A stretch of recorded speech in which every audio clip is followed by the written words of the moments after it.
Under section 482 CrPC BNS की धारा 528 यानी ये 482 क्या है? लोग कहते हैं कि 482 में चले जाओ भैया, 482 मुकदमा दाखिल कर दो। 482 है क्या चीज? भारतीय दंड प्रक्रिया संहिता में एक सेक्शन बनाया गया, एक धारा बनाई गई है 482। अब जो है नई अपनी पुस्तक आ गई है बीएनएस, भारतीय नागरिक सुरक्षा संहिता 2023। इसकी धारा 528 में है वही चीज। तो 482 इसलिए बनाई गई है तो जहां और कोई उपचार नहीं, लेकिन वादी को न्याय की जरूरत है, न्याय उसके साथ किया जाना चाहिए, लेकिन और इस दंड प्रक्रिया संहिता अथवा बीएनएस में कोई ऐसी धारा नहीं है, कोई ऐसा सेक्शन नहीं है जिसमें माननीय उच्च न्यायालय यह कार्रवाई कर सके। तो इसलिए जो है अंत में जहां सब कुछ फेल हो जाए, किसी सेक्शन के अंतर्गत उसको सब उसके दरवाजे बंद है न्याय के, तो वहां जो है माननीय उच्च न्यायालय को अंतर्निहित शक्तियां प्राप्ति हैं 482 और नया बीएनएस की धारा 528 में कि वो अपना पावर, अपना अधिकार इस्तेमाल करके, पावर इस्तेमाल प्रयोग करके वो उसकी कार्रवाई रोक सकता है। तो ये 482 में या 528 में ऐसा इस संहिता यानी बीएनएस की संहिता, सीआरपीसी की संहिता में जो सेक्शन है, जो धाराएं हैं, इसमें कोई धारा ऐसी नहीं होगी कि जो इसमें माननीय उच्च न्यायालय की शक्तियों को सीमित कर दे या प्रभावित करे। और माननीय उच्च न्यायालय उस अधिकार का, उन अधिकारों का प्रयोग कर सकते हैं जिससे अधीनस्थ न्यायालय की किसी कार्रवाई का दुरुपयोग, अधीनस्थ न्यायालय किसी कार्रवाई का दुरुपयोग कर रही है या न्याय के उद्देश्यों का विफल जहां हो रहा है, जहां न्याय मिलने की संभावना नहीं है, या अधीनस्थ न्यायालय उस अधिकार का प्रयोग कर रहा है जिसमें अधिकार है ही नहीं है, अपने अधिकार का अतिक्रमण करके कोई कार्रवाई कर रहा है। तो मेन इसकी यही है, मतलब कि उसको न्यायालय में जो अधीनस्थ न्यायालय की कार्रवाइयां हैं उनका दुरुपयोग रोकने के लिए और वादी को न्याय प्रदान करने के लिए ये सेक्शन बनाया गया है, ये धारा बनाई गई है। तो और ये धारा का जब प्रयोग, इस सेक्शन का प्रयोग माननीय उच्च न्यायालय करता है तो इसमें और भारतीय दंड सीआरपीसी अथवा अब नया बीएनएस, इसमें कोई ऐसा सेक्शन नहीं है जो इस सेक्शन के अंतर्गत जो कार्रवाई की जा रही उसको प्रभावित कर सके। इनहेरेंट पावर है, अंतर्निहित शक्तियां प्राप्त है। इसमें स्वविवेक से माननीय उच्च न्यायालय अपने स्वविवेक से, अपने मस्तिष्क का प्रयोग करके, जुडिशियल मस्तिष्क का प्रयोग करके इसमें कार्रवाई करता है और अधीनस्थ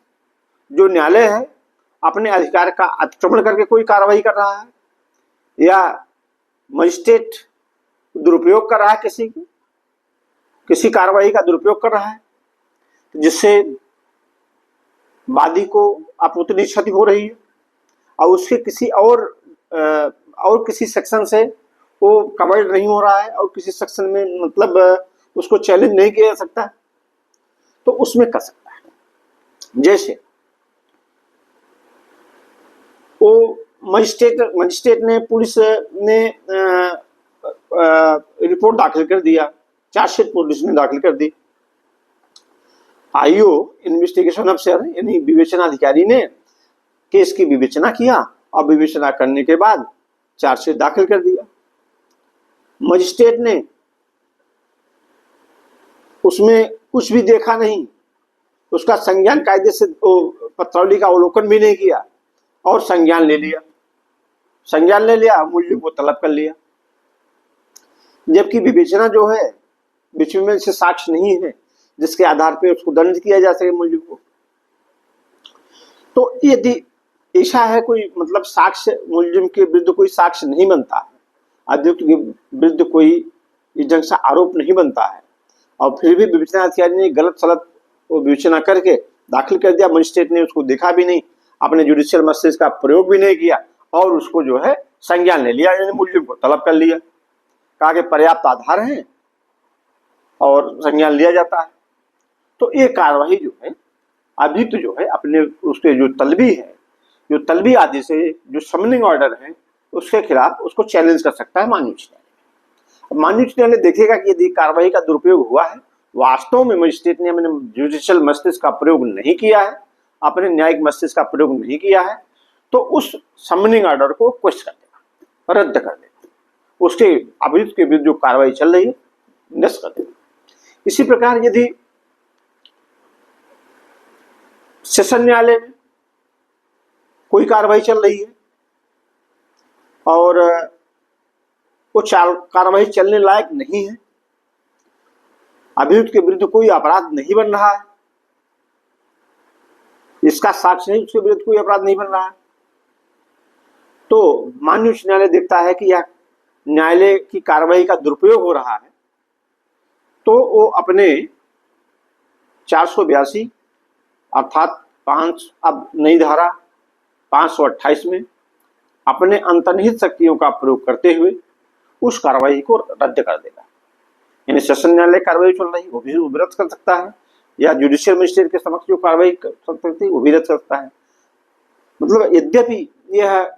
प्रॉपर चैनल होना चाहिए कि मजिस्ट्रेट के पास जाए, मजिस्ट्रेट से जब खारिज जब अलाउ हो तो सेशन जज के पास जाए, वहां से खारिज अलाउ हो तो हाई कोर्ट पास जाए, ये चैनल है,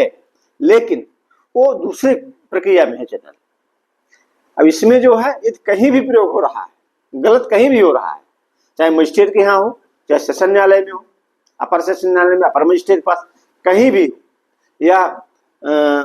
डीएम के पास हो, डिस्ट्रिक्ट मजिस्ट्रेट के पास हो, या उप जिलाधिकारी के पास हो, सब डिस्ट्रिक्ट मजिस्ट्रेट या उप जिला मजिस्ट्रेट के पास हो, ऐसी कोई कार्रवाई यदि हो रहा है और वह जो है न्यायालय की कार्रवाई का दुरुपयोग है और उससे होना नहीं चाहिए, नियमतः नहीं होना चाहिए, तो वो वहां की कार्रवाई को रद्द कर देगा, वहां की कार्रवाई नहीं चलेगी। तो इसलिए ये 482 सेक्शन बनाया गया है। अब बीएनएसएस की धारा आपने 528 बनाया गया। हालांकि हम दोनों इसलिए बता देते हैं कहीं कंफ्यूजन न हो। अब पुराना चूंकि सीआरपीसी ये भारतीय दंड प्रक्रिया संहिता 482, भारतीय नागरिक सुरक्षा संहिता यानी ये BNSS के 528, एक मामले में चंद्रकांत बनाम महाराज SCC 1982 पेज 466, इसमें माननीय न्यायालय ने बहुत ही अच्छा जजमेंट इसमें दिया है। एक भूस्वामी था, उसका दीवानी मुकदमा चल रहा था, तो दीवानी मुकदमे में वो हार गया भूस्वामी। उसमें हारने के बाद अपने किराएदार के विरुद्ध एक फौजदारी का झूठा मुकदमा दाखिल कर दिया। अभियुक्त ने उसको माननीय उच्च न्यायालय में 482 के तहत चैलेंज किया, तो माननीय उच्च न्यायालय ने पाया कि चूंकि तो केवल हैरान और परेशान करने की नियत से है, यद्यपि जो मुकदमा दाखिल किया गया है, जो आपराधिक केस दाखिल किया गया है, उसकी विवेचना होगी। विवेचना करने के बाद मजिस्ट्रेट उस पर संज्ञान लेगा, संज्ञान लेने के बाद उस पर साक्ष्य होंगे, बाद में जो फाइनल जजमेंट होगा वो देखा जाएगा। यदि अभियुक्त निर्दोष है तो छूट जाएगा केस से, यदि दोषी है तो सजा उसको मिलेगी, और फिर वहां से कार्रवाई खत्म हो तो सेशन न्यायालय में जाइए, उसको चैलेंज कीजिए, फिर हाई कोर्ट जाइए, फिर सुप्रीम कोर्ट जाइए। ये चैनल है एक प्रकार। लेकिन इसमें प्रथम स्टेज पर ही यदि कार्यवाही का दुरुपयोग हो रहा है तो प्रथम स्टेज में माननीय उच्च न्यायालय पाता है कार्यवाही का दुरुपयोग हो रहा है, न्यायिक विफलता हो रही है, तो वहां जो है उसी स्टेज पे उसको क्वेश्चन कर देगा, आगे नहीं चलने देगा, क्योंकि दुरुपयोग हो रहा है। तो इसे ऐसी कार्यवाही में, इस केस में चंद्रकांता बराम महाराज सिंह वाले केस में इस कार्रवाई का बिल्कुल दुरुपयोग हुआ था। माननीय उच्च न्यायालय पाया कि इसमें दुरुपयोग हुआ है, दुरुपयोग हो रहा है, तो इसको क्वेश्चन कर दिया। इसी प्रकार एक मान लीजिए कंप्लेंट केस है, परिवाद है, परिवाद मजिस्ट्रेट के यहाँ परिवाद दाखिल किया और परिवाद में ये चांद धवन बनाम जवाहरलाल 1992 SCC पेज 317 पे है। इस केस में माननीय उच्च न्यायालय ने बहुत ही, माननीय सर्वोच्च न्यायालय ने बहुत ही अच्छा जजमेंट इसमें दिया था। तो इसमें पत्नी ने एक परिवाद दाखिल किया, पति ने अपनी शादी एक दूसरी शादी कर लिया, पहली पत्नी के रहते हुए एक दूसरी शादी कर लिया। जो अपने पति या पत्नी के रहते हुए कोई व्यक्ति दूसरी शादी करता है तो भारतीय दंड संहिता की धारा 4 से 94 का दोषी होता है, इसमें 3 साल का सजा का प्रावधान है। तो इस केस में पति ने एक दूसरी शादी कर लिया, तो पत्नी ने एक परिवाद दाखिल किया, परिवाद में ये कहा कि इन्होंने दूसरी शादी कर लिया है और उसका अपना साक्ष्य दिया, गवाहों का साक्ष्य दिया, तो मजिस्ट्रेट को तलब करना चाहिए था, क्योंकि साक्ष्य साबित है, प्रमाण है। लेकिन मजिस्ट्रेट ने खारिज कर दिया, उच्च न्यायालय गया, उच्च न्यायालय ने कहा कि साबित नहीं है, खारिज कर दिया। सर्वोच्च न्यायालय में गया, माननीय उच्चतम न्यायालय में, तो सर्वोच्च न्यायालय ने देखा, कहा कि नहीं, ये चूंकि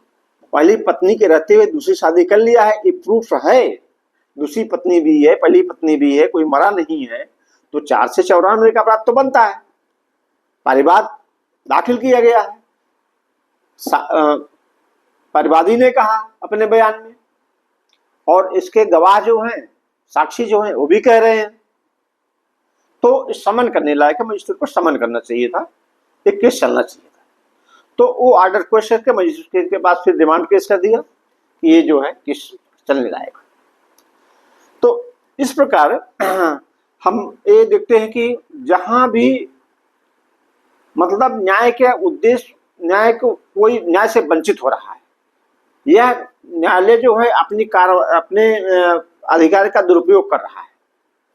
तो वहां जो है माननीय उच्च न्यायालय को 482 में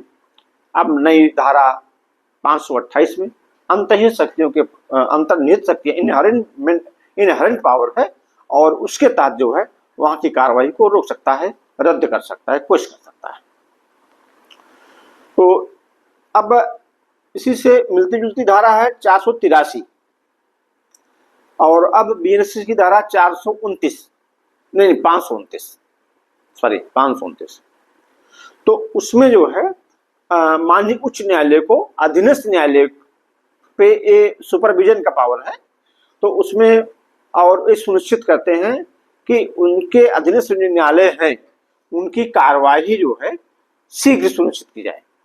शीघ्र निस्तारण हो, मुकदमे का निस्तारण शीघ्र हो। वो प्रेशर डालते हैं